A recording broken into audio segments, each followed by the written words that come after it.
warahmatullahi wabarakatuh. Di sini kami kelompok 6 akan menjelaskan tentang sistem koordinasi. Sebelumnya perkenalkan, nama saya Nandin Nikma, nomor absen 25. Di sini saya menjelaskan tentang sistem syarat. Nama saya Febrian Yusitrio, absen 11. Di sini saya akan menjelaskan sistem hormon atau endokrin. Saya M. Hasbi Aminur Rahman, nomor absen 19, akan menjelaskan sistem indera. Saya Naila Faradila, nomor absen 26. Di sini saya akan menjelaskan pengaruh nafsu.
Stroke adalah kondisi yang terjadi ketika pasokan darah ke otak terganggu atau berkurang akibat penyumbatan.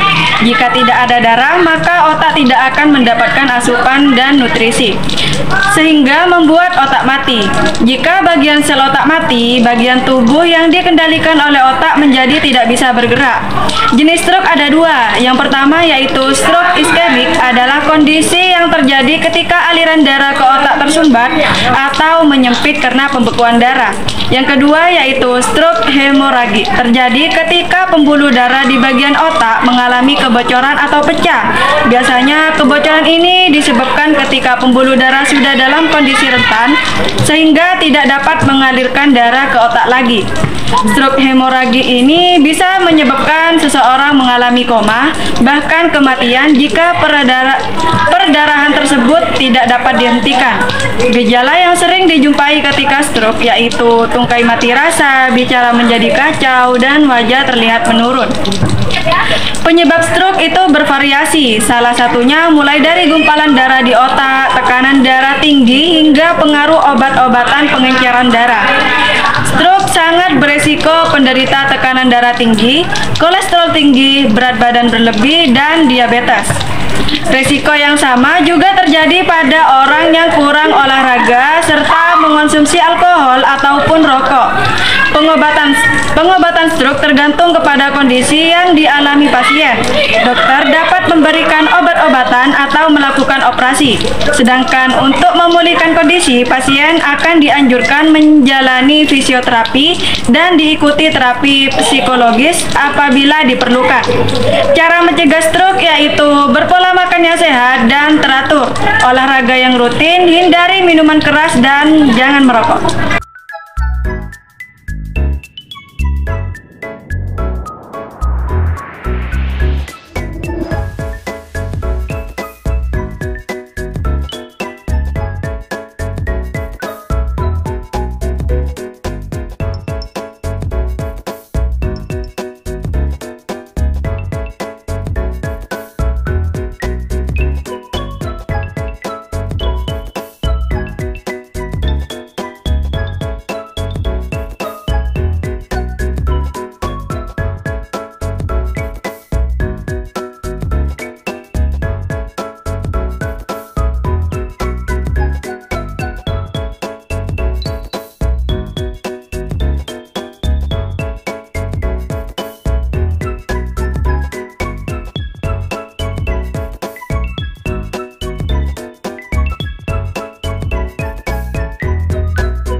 Oke, di sini saya akan menjelaskan tentang kelainan sistem hormon atau endokrin, yaitu penyakit Addison. Penyakit Addison itu disebabkan oleh kekurangan hormon yang diproduksi oleh kelenjar adrenal.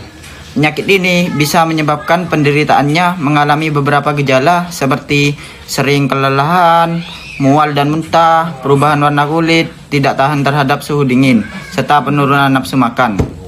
Oleh karena itu, dengan cara mengobati penyakit tersebut, yaitu penyakit Addison, penyakit ini dapat diatasi dengan terapi, yaitu dengan terapi yang bertujuan untuk menggantikan jumlah hormon steroid yang berkurang dan tidak bisa diproduksi oleh tubuh. Di antaranya 1. Pemberian kortikosteroid tablet.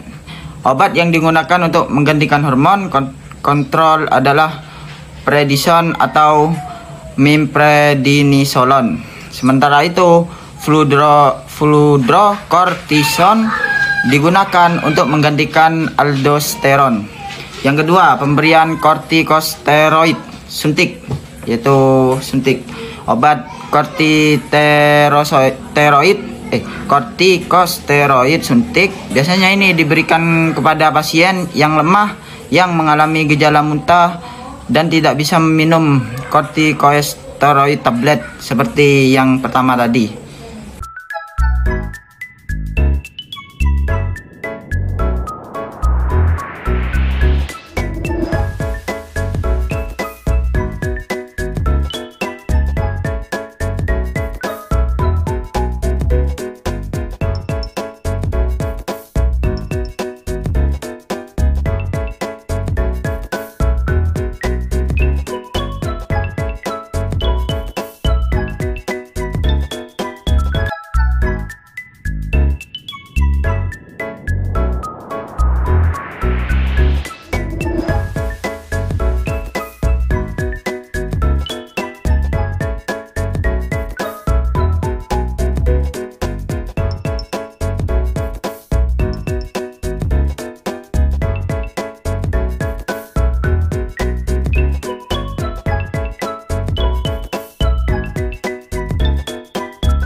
Oke, selanjutnya di sini saya akan menjelaskan salah satu gangguan atau kelainan yang terdapat pada sistem indera.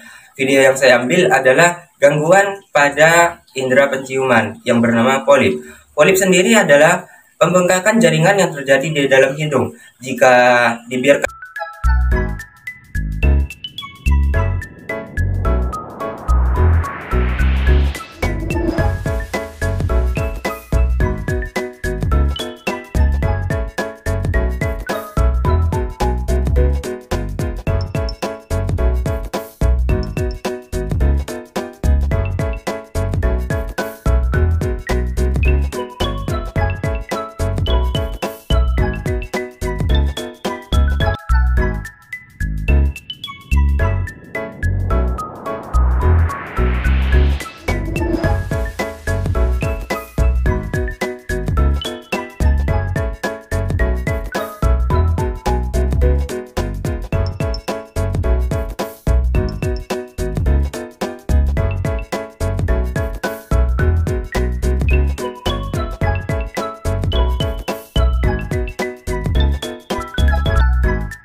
Sakau adalah kondisi seseorang pemakai narkoba yang ketagihan ketika penderita telah mencapai fase kecanduan dan mencoba untuk menghentikan penggunaan. Dia akan mengalami gejala yang berbeda-beda pada tiap orang. Tergantung keparahan dan jenis narkoba yang digunakan, ciri-ciri sakau. Sabu antara lain mengalami paranoid dan halusinasi, nafsu makan meningkat, mudah gelisah, mudah marah, sulit fokus, pernafasan tidak teratur, hingga kejang. Tingkat keparahan dan durasi sakau dipengaruhi oleh tingkat ketergantungan pada zat tersebut dan beberapa faktor lain termasuk jangka waktu pengguna obat, jenis obat yang digunakan, cara penggunaan obat melalui suntik, dihirup oleh hidung, rokok, atau ditelan.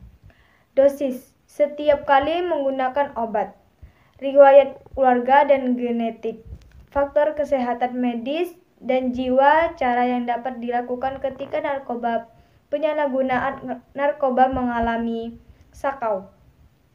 Siapkan air panas di dalam botol, letakkan pasien di ruangan yang tenang, hubungi dokter atau tenaga medis, hindari pemberian obat, sediakan media hiburan yang cocok, temani dan jangan dijauhi.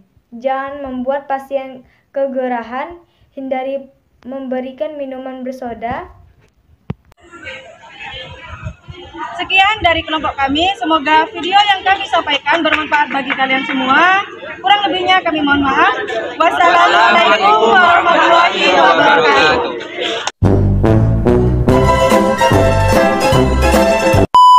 Kan sistem menjelaskan